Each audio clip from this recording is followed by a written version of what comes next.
college football analyst Joel Klatt. Good morning. Good morning. It's good to have you to break this one down. What happened last night? That was wild. I wasn't expecting that. I knew Clemson was very good, but I certainly wasn't expecting that. And by that, I mean Alabama and Nick Saban being thoroughly, in every single facet, during every point in the game, outcoached. I mean, every single facet of the game. Nick? St. Nick If got. I said that. He got totally. Well, it didn't count. outcoached. Now it counts. Oh. We got the experts saying it. They had red zone failure. See, to me, the game plan and situational football, that's when you go to, is your team prepared? Are you succeeding in situational football? They had red zone failures, fourth down failures on 3 different fourth down opportunities. They had panic decisions going for it on fourth down in your own territory in the first part of the second quarter. That was a panic decision from It worked, Nick Saban. but The fake field goal was fake field it did work, but to me it was a panic It decision. was. All right. The fake field goal, to not have the ability to call timeout when the look from the defense is that they're ready for a fake field goal. Yeah. They're sitting there with levels of defense, and you're trying to run the holder on a fake field goal? That didn't make any sense. There was no adjustments on offense when it was clear that the pressure package from Clemson and Brent Venables was a problem. Yes. They did not see where the pressure was coming. Tua could not see what was going on, and they never adjusted to that. You had 6 penalties, and the third down dominance from Clemson. Yes. Dominance. That probably was the difference in the ball game. 10 of 15 Clemson was on third down. Bama was 4 of 13. That you can't win the football game when you're losing the turnover margin. And so every single facet of this game went Clemson's way, both on the field with the players and on the headsets between the coaches. Here's a little step further. When you operate your program as a factory, at some point, that cycle will get you. I'm not saying that it's going down right now, but at some point, you're going to hit a moment where that factory gets you because the cycle of players and coaches are going to end up wrong for you. Nick Saban has lost 13 assistant coaches over the last 4 years. 13. That's a staggering amount. And every one of these 4 games against Clemson, he has faced Clemson with a different coordinator duo. Every single one of the 4. Meanwhile, Clemson's lost 2 assistants and had the same coordinators for every one of these 4 games. Plus, they had their seniors back from last year who ended up staying in school. Would this game have looked different if Minkah Fitzpatrick and Daron Payne and Calvin Ridley were on the field, who were all early NFL draft guys last year? So I'm saying one program operates more like a family, one operates more like a factory. And the factory cycle got Nick Saban this time. I'm not saying it's going to get him in the future as well, because I think both can still work, but it got him this time, and they were thoroughly outcoached because of it. So are you saying his reputation took a hit last night? I think Bill Belichick and Tom Brady are very similar in the respect that even a Super Bowl loss for those guys doesn't necessarily take away from their overall legacy, because the level of dominance that we've seen for the length of time that we've seen it has established their legacy, I think, for eternity. I think Nick Saban's going to go down as one of the 2 best coaches in the history of the sport. Yet Brady and Belichick never had that happen to them in a Super Bowl. That's true. Right? Okay. That's No, true. Before just the divisional round before they got to the Super Bowl. But never on the biggest stage. Not I on the agree with biggest that. stage, right? I agree with you. And it seems to me that Clemson was going to pressure all night. And what they did is that you look at what Alabama likes to do. They like to have their receivers in tight, play fake, and then hit them with the pop passes. And sometimes they'll motion it in. What Brent Venables was doing is that when you motion that guy in tight, he was bringing the blitz off the guy that was motioning in. And I'm like, okay, you see what he's going to do. Open these splits up. Because we did that a lot, Skip, because a lot of times you want that slot defender to come from distance. That's right. And so if you're lining up tight and he's coming, line it up and let's see where he is. So maybe now we can see it even more clearly. They brought the guy in Tua's face. It was Tua's left-handed. They brought the guy in his face and Tua never saw him. Bad game plan. You got to see him. You gotta Yes. see him. That was as bad as Tua has played in his career so far. Except that Georgia game was pretty. I know he's hurt, but it was pretty Yes. awful. Yeah. He lost his confidence and his poise in both those games, in Georgia and that one last night. And then defensively, Skip, like I said, they run 2 rails. They run 2 rails up the seam, and the safety doesn't move out the middle of the field. That's right. What are you looking at? What did Coach Saban? What did you guys go over the week leading up to this game? Because it was like whatever Clemson wanted, they got. they were moving the safety. So the near side, on the seam side, that near side safety was moving down into like a buzz or kind of a sky look, if you want to call it that. And the far side safety, his job is to push, and if he sees a vertical in his face, to push to that vertical. And he didn't do it. Nope. He left him wide open. Ross runs for a touchdown. Crazy.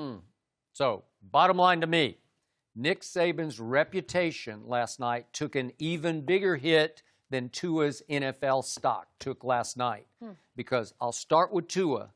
Under fire, we saw that 19-year-old for Clemson. He stood in the face of that rush again and again and cut loose. And I saw Tua, after the early blitzes started getting to him, it got to him psychologically, and he was seeing ghosts, he was flinching, he was throwing off his back foot. You don't think that affects his stock? I do. Well, I do. Well, you said Saban's legacy is hurt more than Tua's stock. Yeah. I would totally disagree with that. But Nick Saban's took a big hit last night, and Tua's also did. But I said even bigger was Saban to me, because here we go again. I'm told that his specialty, his forte, is coaching defense. Correct? Especially, he takes hands-on care of the DBs. That's what he coaches in practice. Well, once again, and this has happened regularly through the career, as we've often talked about here on this show, he got torched with the pass. It wasn't they got run off the field, they got thrown off the football field. And I want everybody to remember, it was 16-14 Alabama early in the second quarter. So some things were going right. And I got to give Tua one prop here, because after the early interception, and that was just a panic throw to me, where he just didn't know what to do with the football. And it wasn't that he got fooled. He just threw it into traffic. It's two receivers and two DBs. And one DB saw it. He did. And one DB just said, "Oh, thank you, I'll take this," to the house. And then he comes right back. He goes to the sideline. This is, I'm giving him credit for this. He said, "This is on me." And he goes right back out, and he threw it angry. He threw the bomb to little Judy for the touchdown. And he dropped it right in his breadbasket for 7 points, and that made it 7-all. And it's 16-14 Alabama, and then Saban gives up 30 unanswered points. That's hard to do. 30 unanswered points on that stage when your forte is defense. And it comes down to this. When Nick Saban can just flat out talent you, when he can dominate you physically, he's really good. And he's rolled up those national chips. Roll Tide.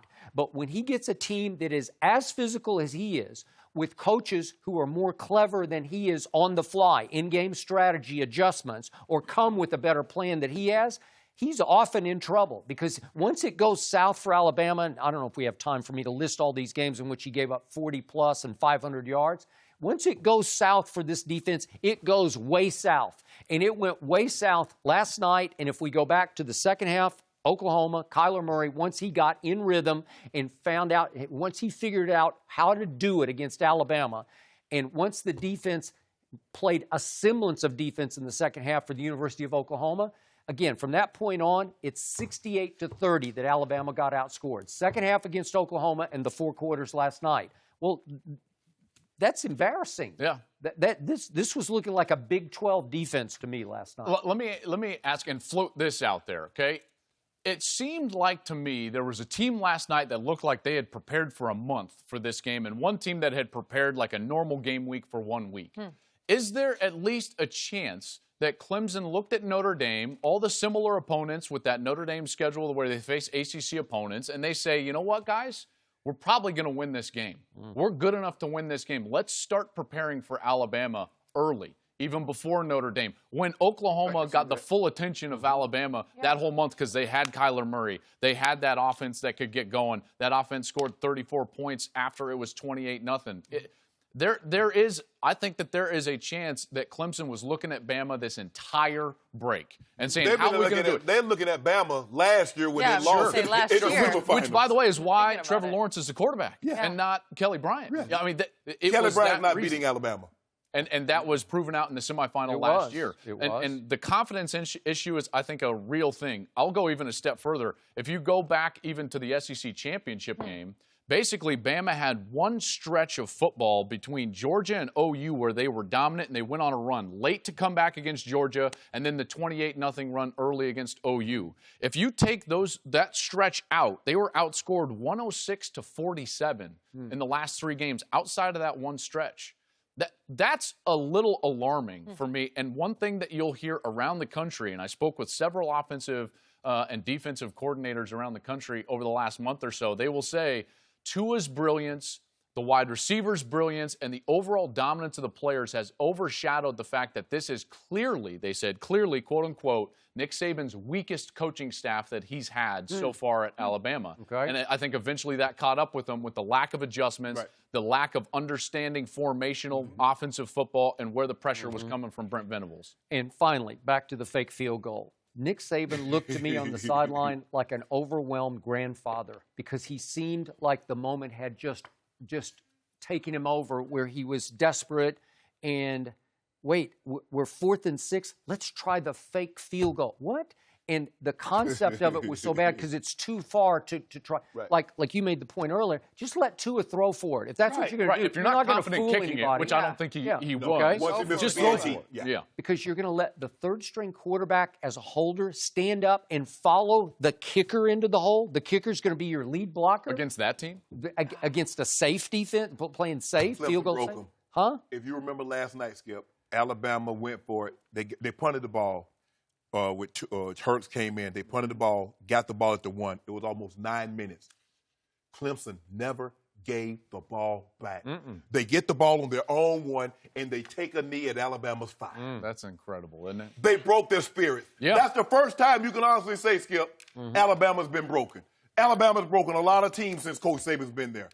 Clemson broke him last. Maybe the only other time was Zeke running free late against Ohio State in 2014. But I haven't seen it like you're talking about. Not like that. By the way, I think it will be overblown in the next couple. I caution everyone on the take that Alabama is going to be trending down. I don't think they're trending down. They'll be right back next year. This was the right cycle for Clemson to catch them. Remember now, 28 commitments in this recruiting class. 27 of them are 4 stars or higher. The only one that's not Alabama. To Alabama, the #1 recruiting class in the country. The only one that's not a 4-star or 5-star, #1 kicker in the country, and that's a facet of the game that they've struggled. They missed 9 PATs and extra points coming into the game, most in the FBS. This is the kid is Will Reichard from Hoover, Alabama. Hoover. Will You're Reichard. gonna be keep a okay, stank Shane. down They're there. the kicking Don't worry savior about for it. Alabama, Will. We'll be Sleep back next better year, Skip. tonight. You can We'll sleep be better back next year. tonight. They will. Can you say the same? I'm afraid Trevor Lawrence is going to be back. What That's We'll the be problem. back. I'll tell you who won't be back. Who? OU. Well, Kyler Murray's got another year. Maybe he comes back. Well, come I on don't back and know. catch your fly. I